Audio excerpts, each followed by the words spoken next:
All right, I have a story, and I don't think I've titled it, but maybe I'll make something up on the fly like, that's gotta hurt. All right, I'm excited. I like it already.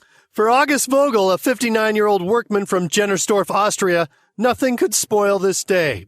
After all, Mr. Vogel was sitting up on the roof of a 2-story house. The sky was blue, the air was fresh, and the view, looking all around, was pretty damn good. This indeed was the life. At least, Carl, this is what I think they mean when they say that, this is the life kind of thing. So, unlike the oppressed black and gray worlds of the office cubicle, those tightly compressed chambers where the underappreciated workforce of the world tries to rise up with dignity while Mr. Bossman pushes down hard on the glass ceiling, exploiting the very souls of the living, demanding shorter breaks, longer hours, and significantly greater performance. Kind of like my wife in bed. But you see, Carl, Mr. Vogel had escaped from the prison of cubicle life.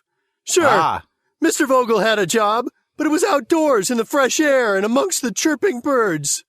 Nice. That, my friends, must be the life. So, Mr. Vogel no doubt took a deep breath of satisfaction as he surveyed his surroundings and then returned to his task of affixing the shingles to the roof, his right hand having a firm grip on the contoured handle of his Makita AG 125 pneumatic nail driver, a wonderful child of technology that made his job so much easier. Hey, Carl. Yeah? I was just thinking, maybe we could ask Makita to sponsor us. I mean, Surely there are a lot of internet-savvy construction workers out there who listen to the show on a regular basis. Oh, yeah. Yeah, sure. I'm serious, man. And it's not like we talk about their company in a bad light. Like, no. I'm not going to say Makita motherfucking suckers. That's not going to happen. That won't happen on this part. So, I mean, like, this is just a dumber than me anyway, right? It's not like it's some product critique show. And think about it, Carl. Usually when we feature products in this segment, it's because the products are only working too well, right? Okay. Now, Carl, as you know, the primary job of a nail gun is to concentrate a great deal of hammering force into a single mechanized blow. Powerful enough to drive a long nail deep into hard wood, all the way up to its head. Ooh. Ouch. Hey, Karen. Yeah? I just said head. I don't quite know what to do with that. Is that a request? I can't go on.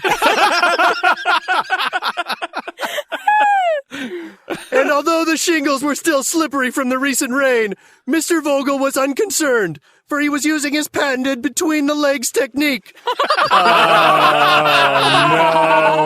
steadying the nail gun, ensuring a deep and accurate penetration of the hard steel rods into the submissive and oh-so-willing shingles. No! Each and every time.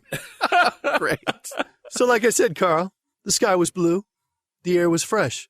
Nothing could spoil this beautiful day. In fact, I'm pretty sure right about then a beautiful baby bird, just learning to fly, landed on the roof and chirped out a beautiful sweet song of love. With the Makita AG 125 pneumatic nail driver pointed squarely between his legs at the shingles steadied by Mr. Vogel's butt cheeks. With 120 pounds per square inch of pressure building up in the chamber. With a hardened steel nail that was sharpened to a point, Mr. Vogel paused and was no doubt charmed by this sweet singing creature. Carl, I can imagine that this beautiful moment in time sounded a little something like this.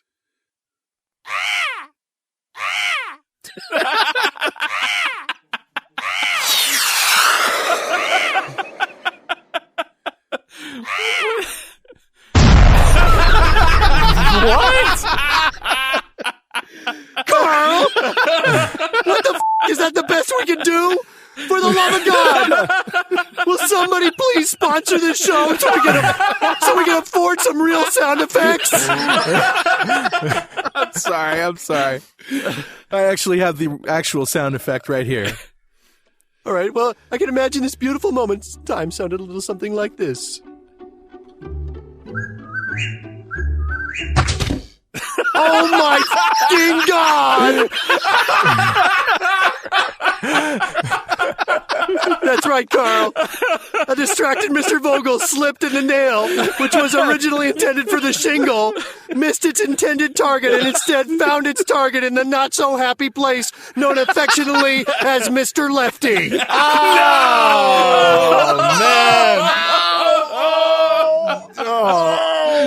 That's right, Carl. I'm talking about the sack that keeps the nuts away from the squirrels. That's right, Karen. I'm talking about the face slappers.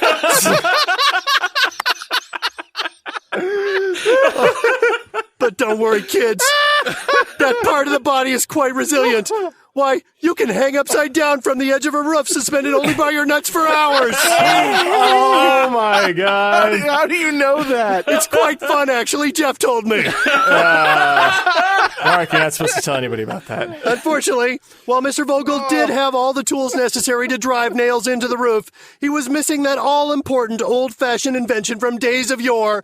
That's right, I'm talking about an old-school hammer with a claw on the back which he could remove that angry nail that had securely pinned down Mr. Lefty. Oh, my God. This did not really happen. Actually, you know what, Carl? Mr. Vogel did have one of those hammers in his possession, but he had placed it in the tool bag hooked on top of the ladder, which was on the other side of the house. Bummer. And while it was only a short walk away, Mr. Lefty didn't feel so much like getting up. Oh, my God. And so, Carl, Mr. Vogel was unable to pull the nail out of his fly eyes or otherwise extract himself from the roof. Oh, God. Poor bastard. Emergency medics were called in to separate the man from the roof. Oh, my God. Can you imagine that, Carl? I'm trying not to. You're an emergency medic brought in to help a man who's quite literally stuck to the roof. You climb up only to learn that your job today will be to pull a 5-penny nail out of some guy's spunk-holding yam bag.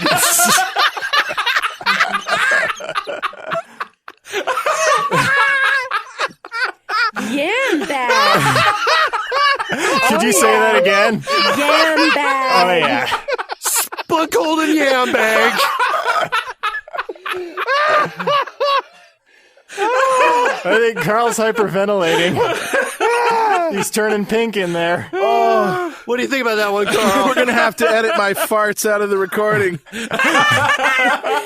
Thank God for the booth is all.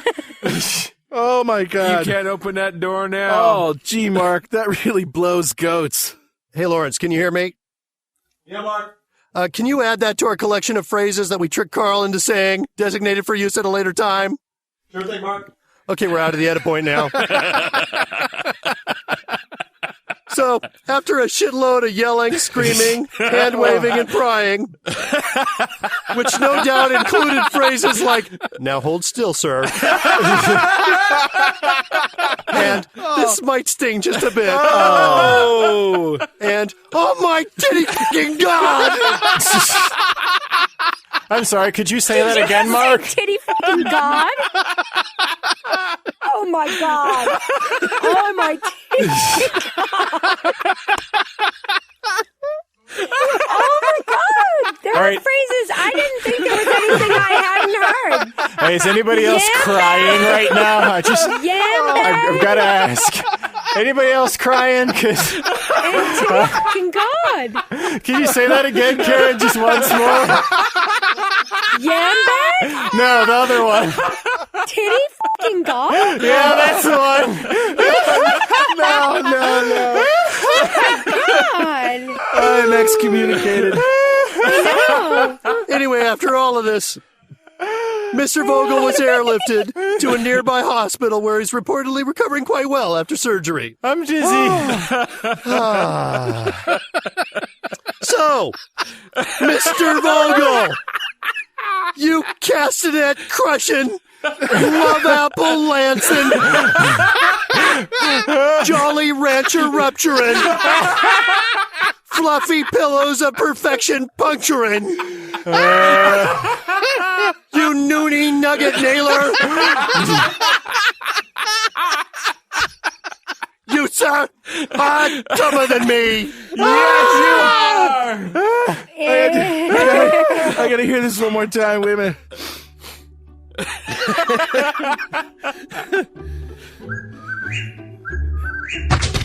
Oh my fucking God!